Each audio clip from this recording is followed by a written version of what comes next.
Welcome back. രാത്രി എങ്ങാണ്ട് തുടങ്ങിയ മഴയാണ്. നേരം വെളുത്തിട്ടും വലിയ മാറ്റമൊന്നുമില്ല. നല്ല തകൃതിയായിട്ട് തന്നെ പെയ്തുകൊണ്ടിരിക്കുകയാണ്. നല്ല മഴയാണ്. പിന്നെ കുട്ടികൾക്ക് സ്കൂളില്ല, വീട്ടിൽ എൻ്റെ ഹസ്ബൻഡും ഇല്ല. അപ്പോൾ പിന്നെ പറയണ്ട, കുറച്ചധികം നേരം കിടന്നുറങ്ങിയിട്ടാണ് നമ്മൾ എണീറ്റത്. പിന്നെ നമുക്കിന്നൊരു ഗസ്റ്റ് ഉണ്ട്. ഈ കാണുന്ന വ്യക്തി, അതായത് എൻ്റെ ഹസ്ബൻഡിൻ്റെ അനിയൻ്റെ വൈഫ്, ഇളയച്ചി എന്ന് പറയും. അപ്പോൾ ആളും ആളുടെ കുട്ടിയും ഇവിടെ ഉണ്ട് കേട്ടോ. കഴിഞ്ഞ ദിവസം രാത്രി വന്നതാണ്. മരുമക്കൾ മാത്രമായിട്ടുള്ള ആ ഒരു ടൈം അത് ഇച്ചിരി സ്പെഷ്യൽ ആയിരിക്കും അല്ലേ. അതായത് വേറെ വേറെ വീടുകളിൽ ജനിച്ച് വളർന്ന നമ്മൾ മാരേജ് എന്ന് പറഞ്ഞിട്ടുള്ള ഒരൊറ്റ ചാപ്റ്ററോട് കൂടിയിട്ട് നമ്മളൊരു വീട്ടിലെ ആൾക്കാരായിട്ട് മാറുകയാണ്. ആഫ്റ്റർ മാരേജ് പതുക്കെ പതുക്കെ സംസാരിച്ച് തുടങ്ങി ഓരോ കാര്യങ്ങൾ അങ്ങോട്ടും ഇങ്ങോട്ടൊക്കെ ഷെയർ ചെയ്തിട്ട് പിന്നീട് നമ്മൾ സഹോദരികളായിട്ട് മാറുകയാണ്. അങ്ങനെതാ നമ്മുടെ ബ്രേക്ക്ഫാസ്റ്റ് ഒക്കെ ഇവിടെ സെറ്റായിക്കൊണ്ടിരിക്കുകയാണ് കേട്ടോ. അപ്പം ചിക്കൻ കറിയാണ് ഇന്ന് സ്പെഷ്യൽ. അപ്പം അവളാണ് ചുട്ടുകൊണ്ടിരിക്കുന്നത്. ചിക്കൻ കറി ഞാൻ അവിടെ കുക്കറിലാക്കിയിട്ടുണ്ട്. അതിൻ്റെ ഇടയ്ക്ക് നമ്മുടെ ഐബുട്ടൻ എണീറ്റിട്ടുണ്ടായിരുന്നു. ഐബുട്ടൻ അപ്പം എന്ന് വെച്ചാൽ ഭയങ്കര ഇഷ്ടമാണ് കേട്ടോ. അപ്പം മീൻസ് നമ്മൾ ഈ സാധാ അരി അരച്ച് കലക്കി പാർന്ന സീ എന്ന് പറയുന്ന അപ്പം ഉണ്ടല്ലോ, അതന്നെ.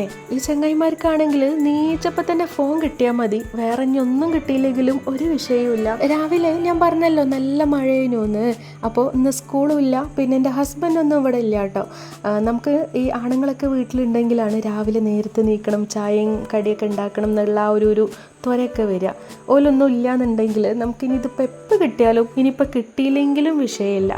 സോ നമ്മൾ കുറേ നേരം കിടന്നുറങ്ങിയിട്ടാണ് എണീറ്റത്. അതായത് ഒരു 10 മണിയൊക്കെ ആയിട്ടുണ്ടാവും ഏകദേശം നീച്ച് നമ്മുടെ കാര്യങ്ങളൊക്കെ കഴിഞ്ഞ് നമ്മൾ കിച്ചണിലോട്ട് വന്നപ്പോഴേക്ക്. എന്നിട്ടാണ് ഫുഡ് കാര്യങ്ങളൊക്കെ സെറ്റാക്കിയത് കേട്ടോ. ചുരുക്കി പറഞ്ഞാൽ നമ്മൾ ബ്രേക്ക്ഫാസ്റ്റ് കഴിക്കുമ്പോൾ ഏകദേശം ഒരു 11 മണിയൊക്കെ ആയിട്ടുണ്ടായിരുന്നു. ഇവിടെ ഇനിയിപ്പോൾ ആര് വന്നാലും നമ്മൾ ആകെ കൂടെ പോണൊരു സ്ഥലം നമ്മുടെ ബേക്കറി കമ്പനിയിലോട്ടാണ്. ഫുഡ് മുഖ്യം ബിഗില്. അപ്പം നമ്മൾ മഴ തോർന്നൊരു തക്കം നോക്കിയിട്ട് ഇറങ്ങിയിട്ടുണ്ട്. ഒന്നങ്ങോട്ട് പോവാന്ന് വെച്ച് കുട്ടികൾക്ക് എന്തെങ്കിലുമൊക്കെ ആവശ്യമുള്ളതൊക്കെ വാങ്ങിക്കൊടുക്കുക, അങ്ങനെ ഇറങ്ങിയതാണ് കേട്ടോ. സംഭവം നമ്മുടെ വീടിൻ്റെ ബാക്കിൽ തന്നെയാണെന്നുണ്ടെങ്കിലും പോകണമെന്നുണ്ടെങ്കിൽ ഇങ്ങനെ വളഞ്ഞു പൊളഞ്ഞു പോവന്നെ വേണം. അതുകൊണ്ട് ഞാനും തന്നെ വല്ലപ്പോഴും മാത്രമേ പോലുള്ളൂ. ഇങ്ങനെ ആരെങ്കിലുമൊക്കെ വരുമ്പോൾ ഓല കൂടെ പോലുള്ളൂ. ഓരോ ഐറ്റംസും പ്രത്യേകതരം ഭാഗങ്ങളിലായിട്ടാണ് സെറ്റ് ചെയ്തിട്ടുള്ളത്. അപ്പോൾ ഇവിടെ മിക്സ്ചറാണ് കേട്ടോ. അപ്പോൾ ആദ്യം നമ്മൾ അത് വാങ്ങിച്ചു. പിന്നെയും വേറെ കുറേ, അതായത് ഇങ്ങനെ ഈ പൊരികൾ പോലത്തെ ഐറ്റംസ് ഒക്കെ ഉണ്ടല്ലോ, അതൊക്കെ ഈ ഭാഗത്താണുള്ളത്. ഇതിൻ്റെ ഉള്ളിലേക്ക് കയറിയാൽ ഏതാ എടുക്കേണ്ടതെന്ന് അറിയില്ല. അങ്ങനെ അവിടുന്ന് കുറച്ച് ഐറ്റംസ് ഒക്കെ എടുത്തതിന് ശേഷം നമ്മളിതാ ഇങ്ങോട്ട് വന്നിട്ടുണ്ട്. ഇതെന്താ പറയുക, ഇത് ബേക്കറി ഐറ്റംസിൻ്റെ ഒരു ലോകമാണ് ഗൈസ്. ഇതിൻ്റെ ഉള്ളിൽ കയറിയാൽ ഞാൻ പറഞ്ഞ പോലെ തന്നെ എന്തൊക്കെയാണ് എടുക്കേണ്ടി എന്തൊക്കെയാണ് വാങ്ങേണ്ടി അറിയില്ല, ഒക്കെ നമുക്ക് ആവശ്യമുണ്ട്. അങ്ങനെ ഒരുപാടൊന്നും എടുക്കാൻ പറ്റില്ല, നമ്മൾ കൊക്കിൽ ഒതുങ്ങണതേ കൊത്താൻ പറ്റുള്ളൂ. അപ്പോൾ അങ്ങനെ കുറച്ച് ഐറ്റംസൊക്കെ വാങ്ങിച്ചതിന് ശേഷം നമ്മളിതാ ഇങ്ങോട്ട് പോകുന്നത്. ഇവർക്ക് ഉണ്ടാക്കണ വീടാണ് കേട്ടോ ഇത്. അപ്പോൾ നമുക്കത് പോയിട്ട് കാണാമെന്ന് വെച്ച്. വാർപ്പ് കഴിഞ്ഞതിന് ശേഷം അങ്ങനെ കൂടുതലായിട്ട് പണികളൊന്നും നടന്നിട്ടില്ല, എന്നാലും എന്തൊക്കെയോ ചെറിയ കുറച്ച് കാര്യങ്ങളൊക്കെ നടന്നിട്ടുണ്ട്. ഇതും ഞാൻ പറഞ്ഞ പോലെ തന്നെ നമ്മളിങ്ങനെ ആരെങ്കിലുമൊക്കെ വരുമ്പോൾ മാത്രമേ പോയി കാണുള്ളൂ. സംഭവം നമ്മളെ അടുത്ത് തന്നെയാണ്. പക്ഷെ പറഞ്ഞിട്ട് എന്താ കാര്യം, വീട്ടിൽ നിന്ന് അനങ്ങിയാലല്ലേ അങ്ങോട്ടൊക്കെ എത്തുള്ളൂ. വീടിൻ്റെ അകം മുഴുവന് മഴയൊക്കെ പെയ്തിട്ട് ആകെ മൊത്തം അളിപിളിയായിട്ട് കിടക്കുകയാണ്. അപ്പോൾ നമ്മൾ നേരെ വാർപ്പിന് മുകളിൽ കയറിയിട്ടുണ്ട്. ഇവിടുന്ന് അങ്ങോട്ട് നോക്കിയാൽ നല്ല അടിപൊളി വ്യൂ കാണാം.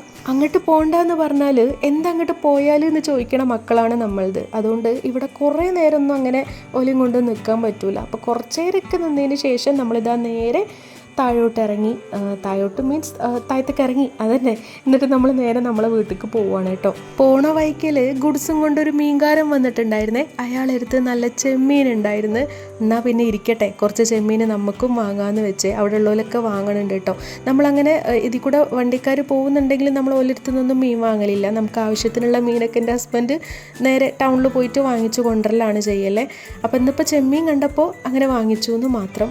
വന്ന ഉടനെ തന്നെ നമ്മുടെ കയ്യിലുള്ള, അതായത് നമ്മൾ വാങ്ങിച്ച് കൂട്ടിയിട്ടുള്ള ഈ ബേക്കറി ഐറ്റംസ് പൊട്ടിച്ച് നോക്കായിട്ടൊരു സമാധാനമില്ല. എക്സ്പെഷ്യലി എനിക്കും കുട്ടികൾക്കും തന്നെ. ഓക്ക് അങ്ങനെ ബേക്കറിനോടൊന്നും വലിയ താല്പര്യമില്ല കേട്ടോ. അപ്പോൾ അതൊക്കെ പൊട്ടിച്ച് അതിനാവശ്യമുള്ളതൊക്കെ കഴിച്ച് അതിൻ്റെ ഇടയിൽ നമ്മുടെ ഓരോരോ പണികളായിട്ട് അതും നടക്കണുണ്ട് കേട്ടോ. ഞാൻ പിന്നെ നേരെ ചെമ്മീൻ നന്നാക്കാൻ നിന്ന്. ഓക്ക് അല്ലാത്ത പണികളൊക്കെ തന്നെ ഉണ്ട്. ജസ്റ്റ് ഒന്നിങ്ങനെ അടിച്ചു വാരിയിടുക. അതേപോലെ തന്നെ എന്താ പറയുക, എൻ്റെ കൈപ്പണ്ടാരിയാണ് കേട്ടോ. അത് ആനക്കയത്ത് നിന്നായാലും, അതായത് നമ്മളെ തറവാട്ട് വീട്ടിൽ നിന്നായാലും അങ്ങനെ തന്നെയാണ്.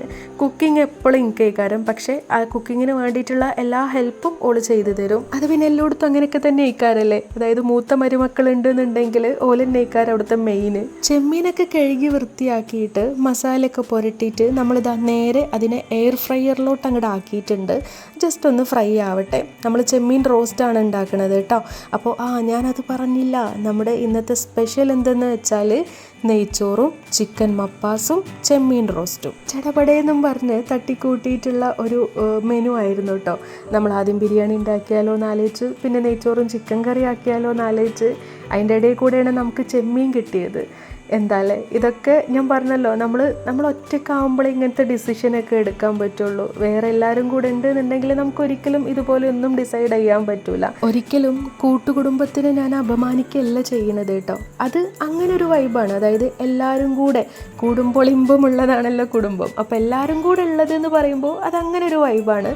ഇത് നമ്മൾ മാത്രം നമ്മളുടേതായിട്ടുള്ള തീരുമാനങ്ങൾ എടുത്ത് നമ്മളെ സൗകര്യത്തിന് പോകുന്ന ഒരു കുഞ്ഞു ഫാമിലി, അത് അങ്ങനെ ഒരു വൈബാണ് അല്ലേ. അത് ആലോചിച്ചാൽ മനസ്സിലാവും, അത്രയേ ഉള്ളൂ. അപ്പോൾ അതൊക്കെ അവിടെ നിൽക്കട്ടെ. ഇവിടെ നമ്മുടെ ചെമ്മീൻ റോസ്റ്റ് സെറ്റ് ആയിട്ടുണ്ട് കേട്ടോ. എയർ ഫ്രയറിലിട്ടിട്ട് ജസ്റ്റ് ഒന്ന് ഷാലോ ഫ്രൈ പോലെ ആക്കി എടുത്തിട്ടുണ്ട്. നമ്മൾ ഡീപ്പ് ഫ്രൈ ഒന്നും ആക്കിയിട്ടില്ല. പിന്നെ നമ്മൾ ബാക്കിയുള്ള സംഭവങ്ങളൊക്കെ, അതായത് നല്ലൊരു അടിപൊളി മസാലയൊക്കെ സെറ്റ് ചെയ്തിട്ട് ഇവിടെ നമ്മൾ ചെമ്മീൻ റോസ്റ്റ് സെറ്റാക്കി കഴിഞ്ഞിട്ടുണ്ട്. പിന്നെ ചിക്കൻ മപ്പാസ്, അതിൻ്റെ പണി ഇവിടെ തകൃതിയായിട്ട് നടക്കുന്നുണ്ട്. അപ്പോൾ അതിലേക്കൊന്ന് വറവിട്ട് കൊടുക്കാണ്ടായിരുന്നേ, അതും കൂടെ നമ്മൾ ചെയ്ത് കൊടുത്തിട്ടുണ്ട്. നമ്മുടെ വാചകവും ഒക്കെ ഇവിടെ ഒന്നിച്ചരങ്ങേറിക്കൊണ്ടിരിക്കുകയാണ് കേട്ടോ. അത് പിന്നെ അങ്ങനെയാണല്ലോ, മരുമക്കൾ മാത്രമാകുമ്പോൾ ഒരു പ്രത്യേക വൈബേക്കാരം. പറഞ്ഞാൽ തീരാത്ത കുറേ കാര്യങ്ങൾ ഉണ്ടാവും നമുക്ക് പറയാൻ. എന്തെങ്കിലുമൊക്കെ പറയാൻ നിന്നാൽ പിന്നെ ഇന്ന് വേറെ 10 കാര്യങ്ങൾ പിന്നെയും വരും. ഇനിയിപ്പോൾ എൻ്റെ നാത്തോൻ്റെ കേസിലാണെങ്കിലും ഇങ്ങനെയൊക്കെ തന്നെയാണ് കേട്ടോ. നാത്തോനും നമ്മളും തമ്മിൽ നല്ല ലൈക്ക് സിസ്റ്റേഴ്സ്, അതിലുപരി നല്ല ഫ്രണ്ട്സ് തന്നെയാണ് കേട്ടോ. നമ്മളും തമ്മിൽ എല്ലാം ഷെയർ ചെയ്യും, എല്ലാ കാര്യങ്ങളും അങ്ങോട്ടും ഇങ്ങോട്ടും പറഞ്ഞുകൊണ്ട് തന്നെയാണ്. ഇങ്ങനെയുള്ള ബന്ധങ്ങൾ കിട്ടുന്നത് ശരിക്കും ഒരു ഭാഗ്യം തന്നെയാണ് അല്ലേ. എൻ്റെ വാചകടിയൊക്കെ കഴിഞ്ഞ സ്ഥിതിക്ക് നമ്മുടെ പാചകവും ഇവിടെ സെറ്റായിട്ടുണ്ട് കേട്ടോ. പിന്നെ എല്ലാവരും കുളിച്ച് ഫ്രഷായി വന്നിട്ടുണ്ട്. അതിനുശേഷം ഫുഡ് കഴിക്കാൻ പോവാണ്. രാവിലെ മഴയോട് കൂടിയ ഒരു ദിവസം ഒരുമിച്ച് ബ്രേക്ക്ഫാസ്റ്റ് ഉണ്ടാക്കി, ചായയൊക്കെ കുടിച്ച്, പിന്നെ പുറത്തൊക്കെ ഒന്ന് പോയി തിരിച്ചു വന്നിട്ട് വീണ്ടും ഫുഡ് കാര്യങ്ങളൊക്കെ സെറ്റാക്കി അതൊക്കെ കഴിച്ച്, അതിൻ്റെ ഇടയിൽ കൂടെ നമ്മുടെ കുറേ സംസാരങ്ങളും ഇതൊക്കെ തന്നെയാണ് ഈ വ്ളോഗിൽ നമ്മൾ ഇൻക്ലൂഡ് ചെയ്തിട്ടുള്ളത്. അങ്ങനെ നോക്കുമ്പോൾ വലിയ സംഭവങ്ങളൊന്നും ഇല്ലാത്തൊരു സാധാരണ ദിവസം തന്നെയാണ് അല്ലേ. പക്ഷേ ഇങ്ങനെയുള്ള സാധാരണ ദിവസങ്ങൾ മതി നമുക്ക് സന്തോഷിക്കാൻ. കാരണം നമ്മൾ നോക്കുന്നത് ഇതുപോലത്തെ വലിയ കാര്യങ്ങളിലൊന്നല്ല, നമ്മളെ കൂടെ ഉണ്ടായിരുന്ന ആൾക്കാർ, അവരോട് കൂടെ നമ്മൾ സ്പെൻഡ് ചെയ്തിട്ടുള്ള കുറച്ച് നല്ല നിമിഷങ്ങൾ, ഇതൊക്കെ തന്നെയാണല്ലേ. സോ ഗൈസ്, വീഡിയോ ഇഷ്ടമായിക്കണമെങ്കിൽ മറക്കണ്ട ലൈക്കും ഹൈപ്പും കമൻറ്റും ഒക്കെ ചെയ്തോളി. ചാനൽ സബ്സ്ക്രൈബ് ചെയ്യാത്തവരുണ്ട് എന്നുണ്ടെങ്കിൽ മറക്കാണ്ട് ഇപ്പം തന്നെ സബ്സ്ക്രൈബ് ചെയ്തോളി. ഒരുപാട് വലിയ സംഭവങ്ങളൊന്നും ഇല്ലെങ്കിലും ഇതുപോലത്തെ വലിയ ബോറടിപ്പിക്കാത്ത കുഞ്ഞു വീഡിയോസൊക്കെ അപ്പം നിങ്ങൾക്ക് കാണാം. ഇൻഷാ അല്ലാഹ് പുതിയ വിശേഷങ്ങളൊക്കെ ആയിട്ട് നമുക്ക് ഇനി നെക്സ്റ്റ് വീഡിയോയിൽ കാണാം.